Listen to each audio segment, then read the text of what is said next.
ini di surat Ar-Rum ayat 17 dan 18 adalah ayat yang menunjukkan bahwasanya kewajiban seorang muslim dalam melaksanakan sholat sehari semalam hanyalah 5 waktu.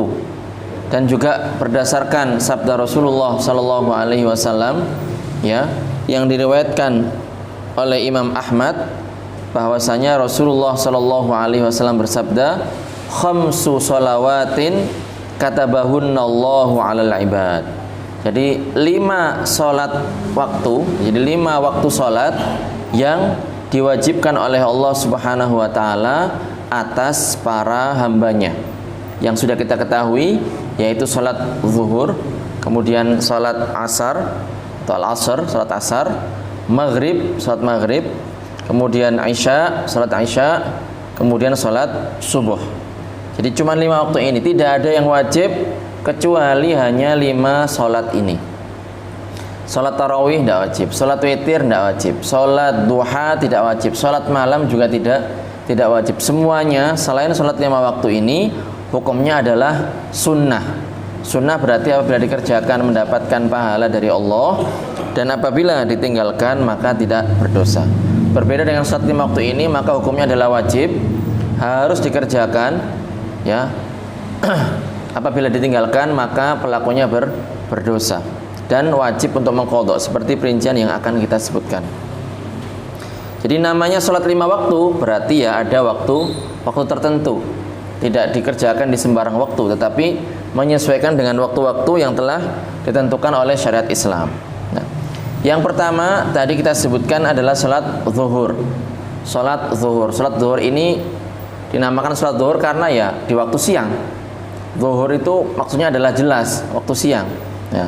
Waktu sholat zuhur ini adalah ketika matahari tergelincir dari tengah langit ke arah barat.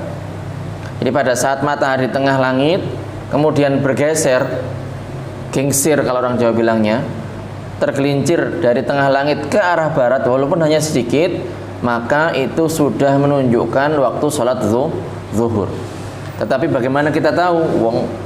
Bagaimana tahu kalau sekarang matahari ini berada di tengah langit? Lah ini ya, kita nggak ukur langit, tetapi kita memperhatikan bayangan. Kita tahu bahwasanya matahari terbitnya di timur, tenggelam di barat.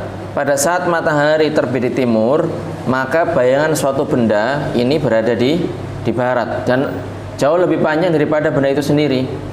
Kemudian semakin siang, bayangan itu semakin memendek. Apabila bayangan suatu benda ini mencapai ukuran yang paling pendek atau bahkan tidak ada, maka pada saat itulah matahari berada di tengah langit. Nah, apabila muncul bayangan yang sebelumnya tidak ada, atau bertambah bayangan yang sebelumnya ini bayangannya paling pendek, maka itu berarti menunjukkan bahwa matahari sudah bergeser dari tengah langit. Kalau kita di Indonesia, di Leces, di Probolinggo ini tidak seperti di beberapa daerah, pasti ada bayangannya. Tapi di beberapa daerah, ya, di daerah-daerah tertentu dan di waktu tertentu itu ketika matahari tepat di atas langit itu tidak ada bayangan sama sekali. Nah, tidak ada bayangan sama sekali. Lah, di daerah semacam itu apabila tidak terdapat bayangan, kemudian kok muncul bayangan, maka pada saat itulah waktu sholat zuhur sudah masuk. Karena dengan bertambahnya bayangan, dengan munculnya bayangan tersebut, maka berarti matahari sudah bergeser dari tengah langit, dan itu menunjukkan bahwasanya waktu sholat zuhur sudah masuk. Kalau daerah Leces pasti ada. Jadi nanti ketika matahari terbit di timur, kemudian bayangan suatu benda di barat, semakin tinggi matahari, semakin pendek bayangannya, kemudian mencapai bayangan terpendek, tidak bisa pendek lagi. Lah, ketika bertambah dari bayangan itu, maka disitulah masuk waktu sholat zuhur. Seperti itu. Lah, kapan berakhirnya waktu sholat zuhur? Berakhirnya waktu sholat zuhur adalah ketika bayangan suatu benda, ini bayangannya, kita bahas bayangannya. Ketika bayangan suatu benda seukuran dengan bayangan tersebut ditambah dengan bayangan tadi yang terpendek tadi. Tadi lupa belum saya sebutkan. Bayangan terpendek tadi yang pada saat matahari tepat di atas langit itu namanya bayangan istiwa. Bayangan istiwa. Kita mungkin sering mendengarkan bahwasanya negara kita ini adalah negara katulistiwa. Katulistiwa ini dari bahasa Arab. Khot, dari kata khot, alistiwa, jadi garis tengah. Karena memang kalau diukur dari bujur dan lintang, itu Indonesia di daerah Kalimantan sana itu dilewati oleh garis itu, garis tengah itu. Khot artinya garis, alistiwa itu garis tengah. Jadi lintang sama bujurnya itu melewati beberapa daerah di Indonesia. Nah, bayangan yang paling pendek tadi pada saat matahari berada di tengah langit itu namanya zilul istiwa atau bayangan istiwa. Ketika bertambah, maka berarti sudah masuk waktu sholat zuhur. Ketika sudah seukuran dengan bayangan tersebut ditambah dengan bayangan istiwa, maka berarti waktu sholat zuhur sudah habis dan otomatis masuk waktu sholat yang kedua, itu sholat asar. Tidak ada jeda antara sholat zuhur dengan sholat asar. Tidak ada jeda. Beda dengan subuh dan zuhur. Kalau subuh dan zuhur ada jedanya. Nanti akan kita sebutkan. Jadi seperti itu. Kalau waktu asar adalah dengan berakhirnya waktu sholat zuhur, maka waktu sholat asar ini berakhirnya adalah dengan tenggelamnya seluruh bulatan matahari. Jadi kalau kita melihat ke arah barat, matahari ini sudah tenggelam seluruhnya, dan ini kelihatan jelas sekali kalau kita ke pantai, ada sunset, matahari tenggelam, ini kan pemandangannya bagus. Nah itu kalau sudah tenggelam, awalnya kan kelihatan bulat gitu, kemudian tenggelam lah. Kalau sudah di bawah kaki langit, tidak kelihatan matahari itu sama sekali, maka berarti sudah masuk waktu sholat maghrib. Sudah masuk waktu sholat maghrib. Dan ini perlu diperhatikan bagi orang-orang yang berpuasa. Karena apa? Batasan orang yang berpuasa adalah menahan diri dari lapar dan dahaga dari waktu fajar sampai tenggelamnya seluruh bulatan matahari, sampai masuknya waktu sholat maghrib, yaitu tenggelamnya seluruh bulatan matahari. Apabila orang sebelum bulatan matahari itu tenggelam sepenuhnya, kemudian dia berbuka, maka otomatis puasanya batal. Ini perhatikan, jangan sampai seseorang itu hanya berpegangan dengan azan-azan yang ada televisi, karena kadang beda daerah. Jangankan Jakarta dengan Surabaya, Probolinggo dengan Surabaya saja beda. Duluan mana? Duluan kita yang di timur lebih dulu. Seperti itu. Jadi harus diperhatikan di waktu bulan Ramadan terutama, atau yang mengerjakan puasa di selain bulan Ramadan, ketika hendak berpuasa itu dilihat dulu, karena sebagian orang azan itu tidak mengetahui permasalahan seperti ini. Bahkan banyak yang tidak mengerti permasalahan seperti ini, hanya melihat kalender, kemudian waktu menunjukkan jamnya sudah sesuai dengan taukid, dengan pedoman waktu di kalender, padahal beda daerah seperti itu. Jadi pedoman waktu yang ada di kalender ini bukan pegangan utama, tapi hanya untuk membantu. Sifatnya adalah untuk membantu kita, memperkirakan saja. Tetapi masuk waktu sholat sebenarnya adalah dengan melihat benda-benda langit, diantaranya matahari. Seperti itu. Kemudian kapan berakhirnya waktu sholat maghrib ini?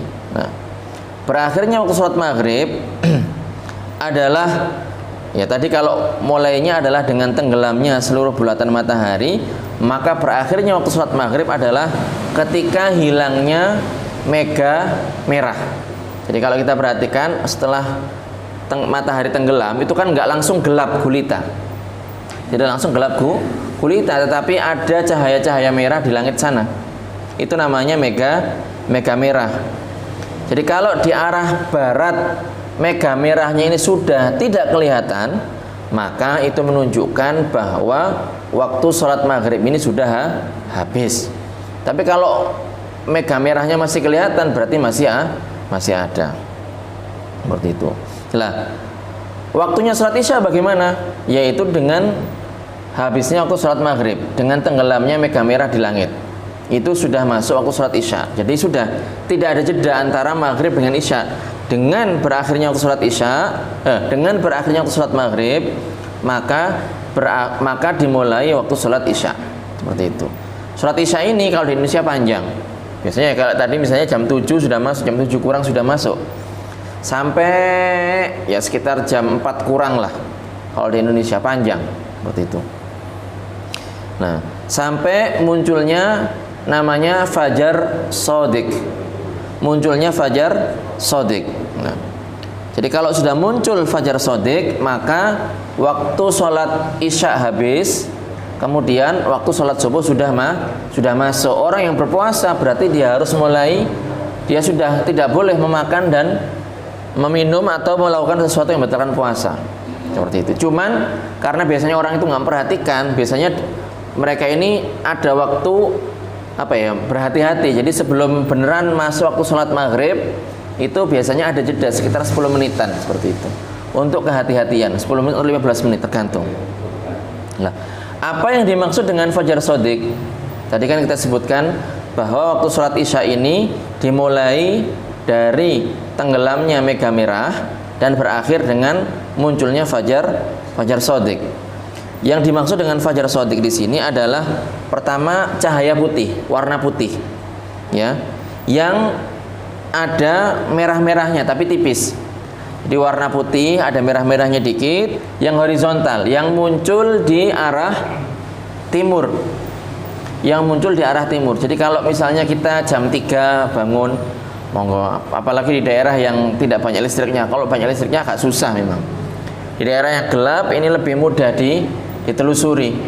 Jadi kalau kita melihat ke arah timur, kemudian mendapati cahaya putih yang seperti ini horizontal, kemudian dicampur dengan sedikit warna merah, maka itu berarti namanya fajar shodiq. Sudah habis waktu sholat isya dan otomatis masuk waktu sholat subuh. Sholat subuh terus berlanjut sampai terbitnya matahari, sampai syuruk, sampai terbitnya matahari. Istilahnya syuruk. Syuruk itu munculnya, terbitnya matahari. Tidak harus padang ya, tidak harus sudah terang. Kadang sudah terang, sudah kelihatan, sudah bisa membedakan mana sapi, mana kerbau umpamanya. Nah ini masih bisa ini sholat subuh selama mataharinya belum muncul. Tapi kalau matahari sudah muncul, walaupun hanya sedikit, dibeda dengan tadi waktu sholat maghrib. Kalau maghrib masuknya ketika sudah tenggelam seluruh bulatan matahari. Tapi kalau subuh dengan munculnya matahari walaupun hanya sedikit, tidak syarat harus bulat penuh, maka berarti waktu sholat subuh sudah habis. Nah, istilah fajar shodiq ini juga berkaitan dengan fajar kadzib. Jadi ada dua fajar shodiq dengan fajar kadzib. Jadi fajar shodiq ini belakangan. Fajar kadzib dulu, baru kemudian fajar shodiq. Yang menjadi tanda masuknya waktu sholat subuh dan berakhirnya waktu sholat isya adalah fajar shodiq, bukan fajar kadzib. Kalau fajar kadzib ini sebelumnya. Fajar kadzib ini menunjukkan bahwasanya waktu sholat subuh akan masuk, waktu sholat isya akan habis. Tapi yang menjadi tandanya adalah fajar shodiq. Bedanya apa fajar shodiq dengan fajar kadzib? Kalau tadi fajar shodiq adalah garis putih, cahaya putih yang horizontal, ya. Kalau fajar kadzib ini adalah warna putih atau cahaya putih yang seperti ini. Apa ini? Vertikal, seperti itu. Yang muncul sebelum fajar shodiq. Kemudian setelahnya itu hilang. Jadi muncul warna putih, cahaya putih yang tegak seperti ini, vertikal seperti ini. Kemudian setelahnya hilang, baru setelahnya muncul fajar shodiq seperti itu. Nah, jadi itu adalah kewajiban sholat 5 waktu, harus dikerjakan pada waktunya. Boleh di awal, boleh di tengah, boleh di akhir. Yang penting adalah pada waktunya. Makanya dinamakan dengan sholat 5 waktu karena mempunyai waktu tertentu. Tidak asal dikerjakan sebagaimana sholat yang lain. Nah,